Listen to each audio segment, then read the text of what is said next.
Hello everyone, Radhe Radhe. आप सब कैसे हो? आई होप कि आप सब बहुत अच्छे होंगे। तो 2026 आप सब लोग के लिए बहुत लकी रहे। आप लोग जिस काम पे जाओ, आप लोग का काम तरक्की के साथ हो। तो जितने भी स्टूडेंट हैं हमारे, आप सब लोगों के लिए नए वर्ष की हार्दिक मंगलमय हो और 2026 आप सबके लोगों के लिए लकी बने। तो जितने भी स्टूडेंट हैं पढ़ाई करने वाले, तो आप लोग पढ़ाई अपना बरकरार कर दीजिए, क्योंकि वैकेंसियाँ बहुत जल्दी, बहुत सारी वैकेंसी आने वाली हैं। तो आप लोग पढ़ाई अपना स्टार्ट कर दीजिए। हर चैप्टर वाइज रोज़ पढ़िए, रोज़ उसका MCQ करिए, ताकि जब वैकेंसी आए, नोटिफिकेशन जारी हो, तो आप लोगों का सब सारा सब्जेक्ट तैयार रहे पहले से। तो आप लोग अभी से अपना पढ़ाई स्टार्ट करिए। मेन शिक्षक भर्ती की तो बहुत आने वाली है वैकेंसी, तो आप लोग उसकी तैयारी बरकरार से करिए, क्योंकि नोटिफिकेशन कब होता है, जुलाई तक शायद है कि आ जाए। तो आप लोगों के पास 3-4 महीने हो गया, जो आपका मेन सब्जेक्ट है वो हो गया, तो फिर वहाँ पे दिक्कतें हो जाती हैं। और कुछ बच्चों का है कि एग्ज़ाम टाइम पे ही पढ़ते हैं कि सिलेबस आ जाएगा हम तभी पढ़ेंगे, तो बहुत परेशान हो जाते हैं। हम कहाँ से पढ़ें, कौन सी बुक से पढ़ें, कौन सी बुक बेस्ट होती है, कौन सी क्लास लें। तो उनके लिए मैं ये सजेस्ट करती हूँ कि वो सेल्फ स्टडी करें। ये नहीं कि वीडियो भी देखें, लेकिन ऐसा नहीं है। फिर बुक यूथ की बेस्ट बुक होती है पढ़ने के लिए, तो आप लोग ले सकते हो उसको पढ़ने के लिए। मैं अभी कल या परसों ऐसे ही देख रही थी, तो यूट्यूब ऐसे स्क्रॉल कर रही थी, तो एक ऐसे मैं टच की, तो उसमें बता रहे थे कि पहले आप 6 से 12 तक की बायोलॉजी आप पढ़ो NCERT से, फिर जो एवरेज आते हैं क्वेश्चन जो कि BSc लेवल के, उसको अलग से पढ़ो। तो इतना टाइम कहाँ है, 3-4 महीने है। तो ऐसे में यार बच्चों को कन्फ्यूज़न क्यों करते हैं कि आप पहले 6 से 12 तक अलग पढ़ो, फिर ऐसी कोई बुक आप सजेस्ट ही करना चाहते हो, ऐसी बुक सजेस्ट करो जिसमें सब कुछ अंदर कवर हो जाए।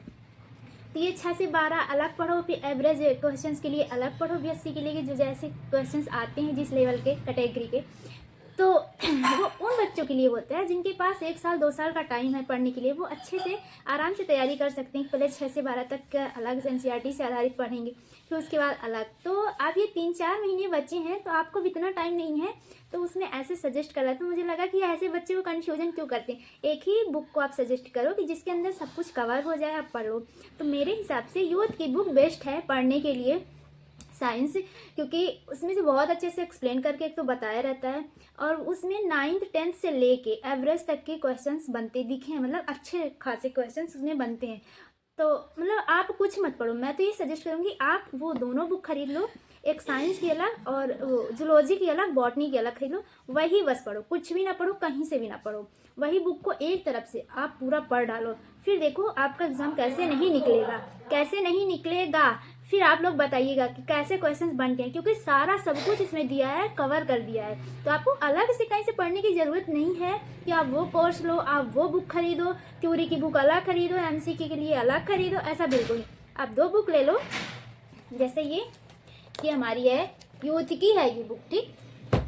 तो हम तो इसी से पढ़ते हैं, सेल्फ स्टडी करते हैं। तो कुछ लोगों का बहुत भटकाना हो जाता है, बहुत भटका देते हैं। इस ये कोर्स करो, वो ऑनलाइन क्लासेस ले लो, इस बुक से पढ़ो, कुछ भी किसी से बुक से नहीं। कोई बोल रहा है 6 से 12 तक पढ़ो पहले, फिर उसके बाद एवरेज का पढ़ो। तो ऐसे में बच्चे जो है ना कन्फ्यूजन हो जाता है, उनको समझ नहीं आता कि हम अब कहाँ से पढ़ें, कौन सी बुक से पढ़ें, किस बुक से थ्योरी पढ़ें, किस बुक से MCQ लगाएं। तो बिल्कुल नहीं, सीधा फंडा है कि आप लोग जूलॉजी बॉटनी की यूथ की बुक आप लो, ठीक। और कुछ कहीं का भी सिलेबस मत देखो, आप वही उसी चीज़ को पढ़ो, उसी बुक को एक तरफ से पढ़ डालो। साइंस को जूलॉजी अलग, बॉटनी अलग, आपकी सब्जेक्ट तैयार है। तो चलिए, तो हम हर एक चैप्टर लगाएंगे, आप लोगों को बताएंगे। अगर आप लोग सजेस्ट नहीं हो पा रहे हो, बुक नहीं है, ठीक, तो हम पढ़ेंगे, हर एक चैप्टर रोज़ डालेंगे। उसका फिर दूसरे दिन हम उसका MCQ करेंगे, वीडियो डालेंगे। हमारी वीडियो शाम को 5 बजे अपलोड हो जाती है, और उसके साथ साथ सुबह 8:30 बजे हम साइंस पेडागॉजी की भी हर एक चैप्टर डाला करेंगे।